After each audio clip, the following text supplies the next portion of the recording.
J'ai eu une note de 19 sur 20 à l'oral d'anglais au bac et je vous explique dans cette vidéo comment est-ce que j'ai pu faire ça. Salut à tous, j'espère que vous allez bien. Alors, depuis un moment, je pensais à faire cette vidéo parce que je me suis dit, il y a plein d'élèves vivent déjà ce que moi je vivais quand j'étais au bac. Voilà, il y avait tellement de rumeurs qui circulaient autour des épreuves orales au bac, que ce soit en anglais ou en français. Certains disent qu'on ne peut jamais avoir une note supérieure à 16 à l'oral d'anglais ou à l'oral de français. C'est vraiment quelque chose à déconstruire. C'est archi faux parce que moi j'ai eu 19 à l'oral d'anglais au bac. Voilà. Déjà, cette vidéo s'adresse en général à tout le monde, mais en particulier à des personnes qui ont déjà un niveau assez bien en anglais. Pour être sincère, si tu ne connais rien en anglais, ne t'attends pas à peut-être avoir une note supérieure à 12, 13, 14, à moins que tu passes par autre chemin. Donc cette vidéo est dédiée à des personnes qui ont déjà les compétences nécessaires et qui ont comme ambition de tout prendre comme point à l'examen. Alors, il faut savoir que moi, je suis un quasiment de faire le lycée classique.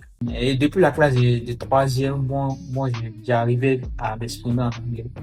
Je voyais qu'il y avait quelques lacunes, mais j'arrivais bien à entamer des conversations, de m'exprimer. Bon, mon niveau était pas mal. Donc en terminale, imagine. Donc il y avait un niveau assez bien. Alors, je disais, donc à l'oral du PEPC, j'ai fait une remarque très pertinente.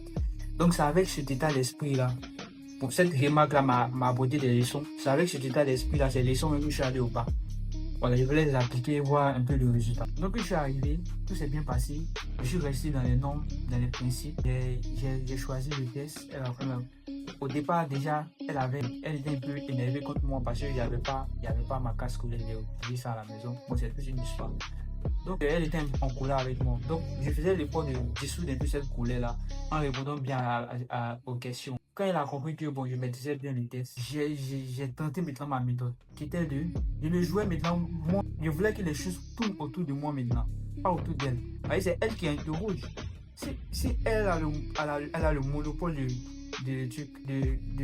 comment on appelle ça, de l'oral, c'est elle qui détient le monopole. C'est toi, tu suis tout ce qu'elle elle te demande. Mais moi, j'ai voulu détourner ça. Faire des tests que non, elle me suit maintenant. Donc, tout ce qu'elle me posait comme question là, je lui ramenais ça. C'était comme si on était en train d'avoir une conversation ordinaire. J'étais en train d'avoir une conversation ordinaire avec mon ami. Bon, pas, puisque c'est un professeur, avec mon ami, certes, mais avec des thèmes, j'ai appliqué des thèmes appropriés. Voilà, donc on échangeait,